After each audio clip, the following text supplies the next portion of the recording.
रुनकी और नीलम की माई ने गाय पसंद कर ली थी। फोन द्वारा गाय के मालिक से राजेंद्र की बात भी करवा दी थी। पंडित जी ने गोदान की तिथि निश्चित कर ली थी। पंडित जी की गाड़ी से ही जाएंगे, यह तय किया गया था।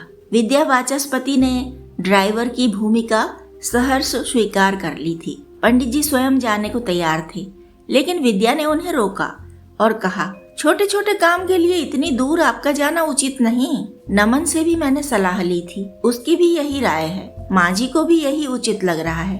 विमल को साथ ले लेता हूँ, वह गांव देख लेगा, घूम लेगा और सहायता भी मिल जाएगी मुझे।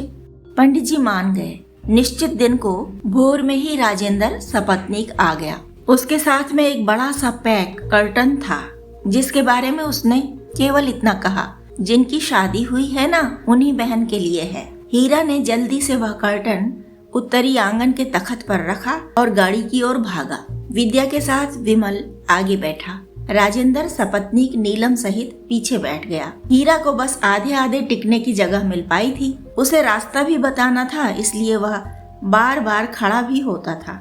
गांव पहुँचे तो माई और रुनकी को उमंग में उछलते पाया। गाय का स्वामी गाय लेकर थोड़ी दूर ही रुका हुआ था। गाड़ी रुकते देखकर झोपड़ी के पास आ गया था।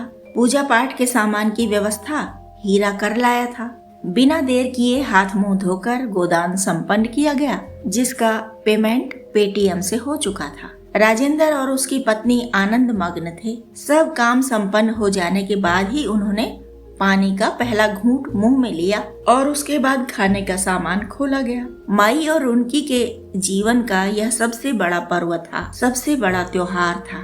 एक तो दान में इतनी स्वस्थ सुंदर दुधारू गाय मिली, उस पर छोटी सी झोपड़ी दिव्य अतिथियों से भर गई। उनके बैठने के लिए माई और रुनकी ने अपने हाथों बनाई हुई दोहर बिछाई थी। राजेंद्र अपनी पत्नी से बार बार खुसुर पुसुर कर रहा था और वे दोनों बारीकी से उन दोहरों को देख परख भी रहे थे। अतिथि स्वयं ही इतना खाने का सामान ले आए थे कि रुनकी और माई को अतिथि सत्कार का अवसर ही नहीं मिल पाया। उनकी भी साथ में दावत हो गई थी। राजेंद्र की पत्नी ने कहा, आप लोग ऐसी दोहर बनाकर बेच भी सकती हैं। माई हंसी, कौन लेगा ऐसन गुदड़ी, गाँव में अपनी अपनी गुदड़ी सब जनी बनाती हैं। राजेंद्र ने कहा, गांव में नहीं, ये शहर में बिक सकती हैं। बस जरा टांका वांका और सुघड़ता से लगा सके तो हम कोशिश कर सकते हैं। अपना कपड़ों का ही व्यापार है। कभी कभी कोई साड़ी ऐसी आ जाती हैं कि बेची नहीं जाती, कहीं कटी फटी या प्रिंट में कुछ गड़बड़, उन्हें दे सकते हैं आप लोगों को। करेंगी आप काम? रुनकी ने माई से कहा। हाँ कह दो ना माई, राम नाम भजते ही तो हमने ये तीनों गुदड़ियाँ बनाई हैं, ऐसे ही और भी बना लेंगी। माई ने थोड़ा झिझकते हुए कहा, नीलू और पाहुन जैसा कहें वैसा ही करेंगी। नीलम ने हीरा की ओर देखा तो हीरा बोला, इसमें कोई बुराई नहीं, अगर समय निकाल पाओ दोनों जनी और काम अच्छे से कर पाओ तो कर लो। स्वीकृति में नीलम ने भी सिर हिला दिया।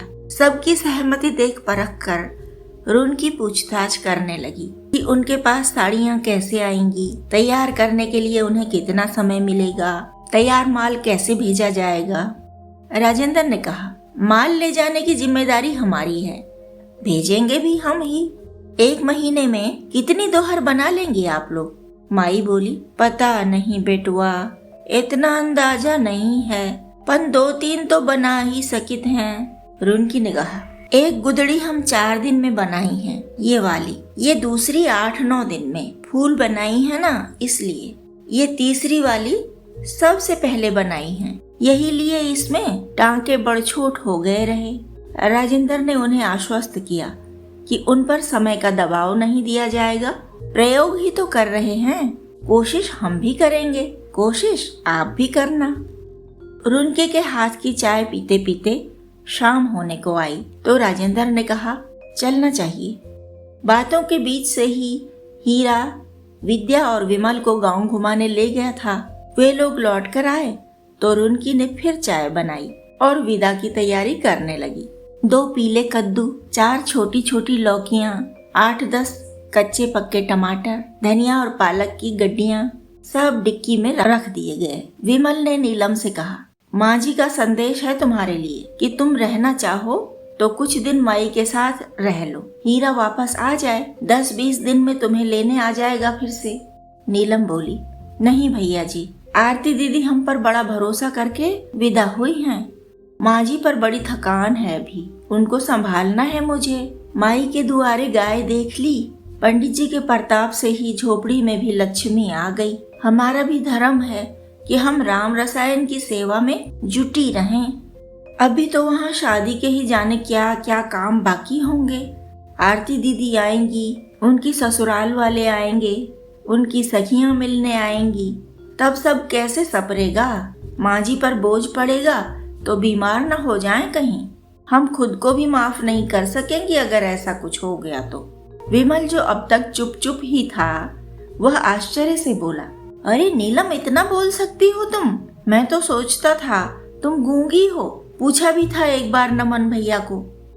सब लोग हंस रहे थे, लेकिन नीलम कर्तव्य भाव से भरी हुई थी। उठकर वह पन्ना के कपड़े समेटने लगी और अपने झोले में से छोटी छोटी भेंटें निकालकर माई और रुनकी को देने लगी। माई और रुनकी का ध्यान उन भेंटों की ओर बिल्कुल भी नहीं जा रहा था। उनके आंसू बह रहे थे। वे ऐसी कल्पना भी नहीं कर पा रही थीं कि उनकी नीलिया बस 6 घंटे में ही विदा हो जाएगी। उनके साथ कुछ महीने, कुछ हफ्ते, कुछ दिन तो क्या, बस एक पूरा दिन भी नहीं रहेगी।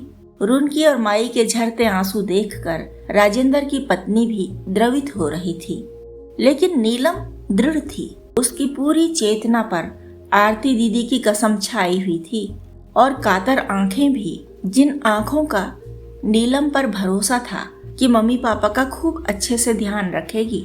पन्ना की कसम भी एक बहुत बड़ी बात है, होती ही है हर माँ के लिए बड़ी बात।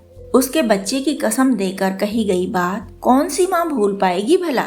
कसम जितनी बड़ी थी, जितनी प्रभावी थी, उतनी ही प्रभावी वे कातर आंखें भी थीं। उस लड़की की कातर आंखें जो अपनी पसंद से शादी कर रही थी, बड़े बड़े बच्चों को पढ़ाती है, मोटी कमाई करती है, पर माँ बाप के लिए तो वह बेटी ही है। कौन रखेगा उनका ध्यान उसके बाद? कितना बड़ा प्रश्न है यह, कितना बड़ा दुख। पर नीलम को चुना है उस भरोसे के लिए दीदी ने। कैसे भूल सकती है नीलम? वह सतर खड़ी हुई, पन्ना को गोद में उठाया, माई के पांव छुए, रुनकी को भेंटा और बहुत तेजी से पैर बढ़ाती गाड़ी की तरफ चल दी। सब लोग गाड़ी में बैठ रहे थे।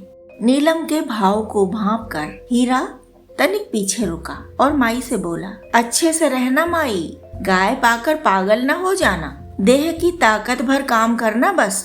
और रुनकी बहनी, तुम पर बड़ा भार है, भले से संभालना बहनी, गाय की भी सेवा करना और माई की भी, बड़े पुण्य मिलेंगे तुमको। रुनकी ने आंसू पोंछते पोंछते कहा, हाँ दादा, जानती हैं तुमरे उपकार नहीं चुका सकती दादा, तुमरे पंडित जी तो हमरे भगवान ही हैं, तैसे ही तुमरा राम रसायन हमरा सबसे बड़ा तीरथ है दादा, उस तीरथ को हमारा प्रणाम पहुंचाना दादा। हीरा ने सिर हिलाते हुए माई के पैर छुए और नम आंखों के साथ तेजी से बाहर निकल गया। कहानी पसंद आई हो तो लाइक करें, सब्सक्राइब करें और दोस्तों के साथ शेयर करें, और हाँ, कमेंट करना और नोटिफिकेशन बेल दबाना ना भूलें।